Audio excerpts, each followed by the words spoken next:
Halo, perkenalkan nama saya Adelia Raisya. Hari ini saya akan menceritakan kepada kalian cerita rakyat Betawi yang berjudul Si Pitung.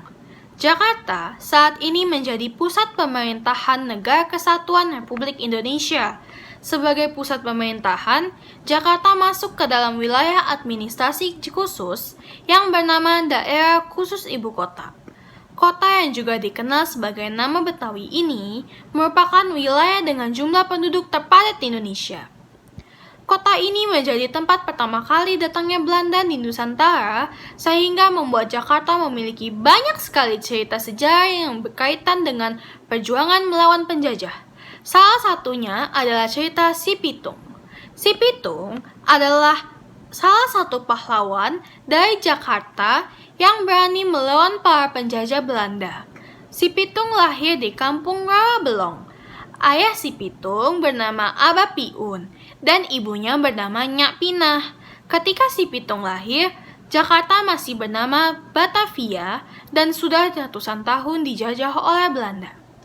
Sejak kecil, Pitung selalu menyaksikan kekejaman Belanda terhadap masyarakat Batavia. Ketika Pitung remaja, ayah Pitung berharap Pitung akan menjadi anak yang baik. Karena itu, ayahnya mengirim Si Pitung ke pondok pesantren Haji Naipin di Kemayoran. Selama di pondok pesantren, Si Pitung setiap hari selalu mengaji. Haji Naipin pun dengan sabar mengajarkan Si Pitung mengaji. Si Pitung juga termasuk anak yang cerdas dan cepat menguasai pelajaran yang sudah diajarkan oleh Haji Naipin. Selain mengaji, Si Pitung juga belajar silat. Setelah beberapa tahun menjadi seorang santri, Si Pitung pun pulang ke kampung halamannya. Sesampainya di rumah, Si Pitung disambut dengan berbagai macam makanan yang enak. Selama menjadi santri, Si Pitung tidak pernah memakan makanan yang enak, karena di sana para santri diajarkan untuk hidup sederhana.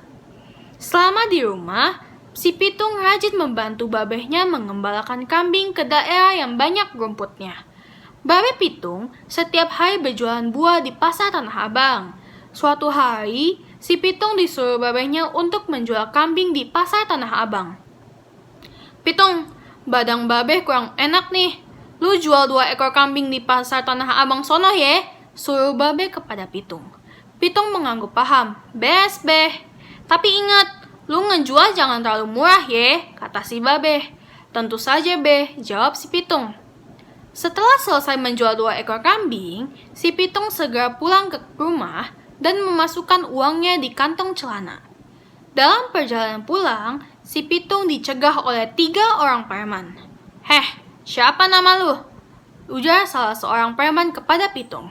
"Nama aye Pitung, bang," jawab Pitung. "Rumah lu di mana?" tanya preman itu lagi. "Di Rawabelong, bang," jawab Pitung tanpa rasa curiga. "Yaudah, sono lu pulang," kata preman tersebut. Tanpa disadari, uang Si Pitung telah diambil oleh salah satu komplotan preman tersebut. Sesampainya di rumah, si babe sudah menunggu kehadiran Si Pitung. "Assalamualaikum." "Waalaikumsalam." Lu Tung, bagaimana hasil penjualan kambingnya? Dapat harga yang bagus kan?" tanya babe kepada Pitung. Pitung tersenyum sambil mengangguk. "Beres, beh, ini uangnya."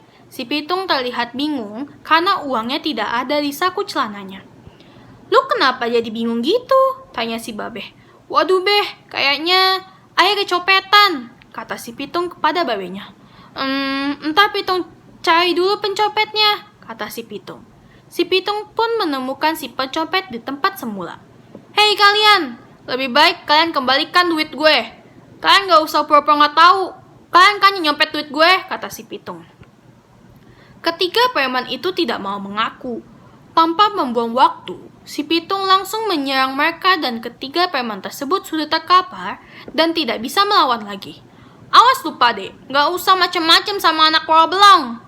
Si Pitung segera pulang sambil membawa uang hasil penjualan kambingnya. Keesokan harinya, ketika Pitung sedang mengembala kambing, Si Pitung didatangi oleh ketiga preman yang mencopetnya kemarin. "Mau apa kalian kemari?" tanya Pitung kepada 3 preman tersebut. "Kita mau minta maaf soal kejadian kemarin, bang," kata salah satu preman tersebut. "Nama lu siapa?" "Nama ayah Aris, bang." "Ayah Jiih." Aye, Cipul bang. Jadi gini bang, kita mau ngajak abang kerjasama, kata salah satu preman itu. Pitung menatap bingung ketiga preman tersebut. Kerjasama gimana? Iya bang, Bang Pitung ikut sama kita nyopet di pasar ya, jawab preman tersebut. Keterlaluan kalian ini. Kalian ini masih muda dan badan kalian masih kuat. Yang kalian copet itu orang miskin yang sehari-hari sudah hidup menderita karena dijajah Belanda. Seharusnya kalian membantu orang miskin itu, bukan mencopet mereka, kata Pitung kesal. Rais dan teman-temannya saling berpandangan. Bang, hidup kami pun sudah miskin. Kami mencopet karena kemiskinan. Kalau kami nggak miskin, kami nggak bakalan nyopet. Jadi bagaimana mungkin kami menolong orang-orang miskin itu? Pitung pun menyuruh mereka untuk mendekat dan membisikkan sesuatu. Rais, Jiih, dan Cipul saling berpandangan.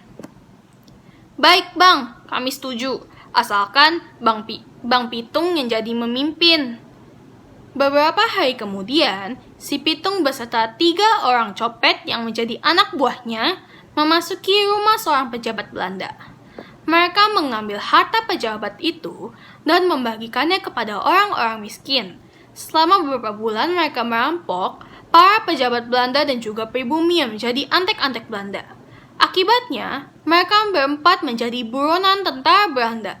Setiap hari, tentara Belanda melakukan patroli di Batavia untuk memburu keberadaan Pitung beserta ketiga temannya.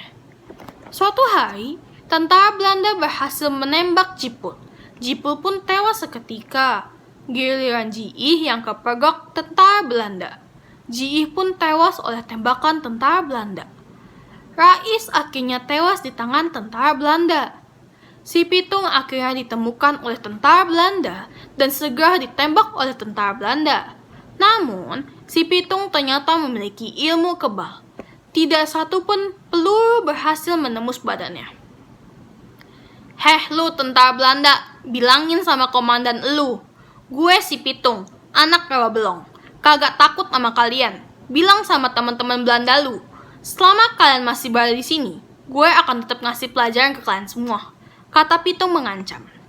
Kabar tentang si Pitung yang memiliki ilmu kebal membuat nyali tentara Belanda menciut.